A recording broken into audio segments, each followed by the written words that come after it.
अस्सलाम वालेकुम nursery class, कैसे हैं आप? उम्मीद करती हूँ कि आप सब ठीक ठाक होंगे, खैरियत से होंगे।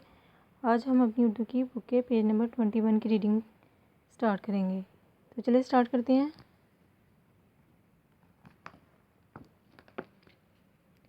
शीन शाह शेर, शीन शाह शेर।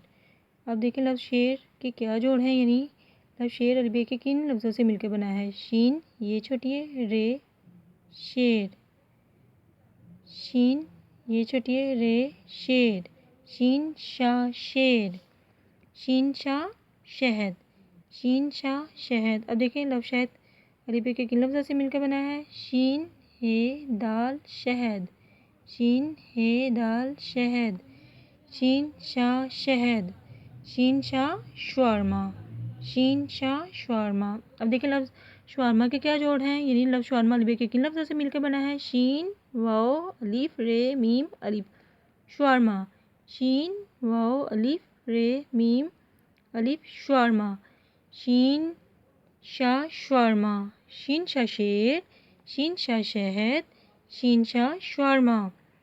नेक्स्ट वीडियो तक के लिए नर्सरी क्लास, अल्लाह हाफिज़।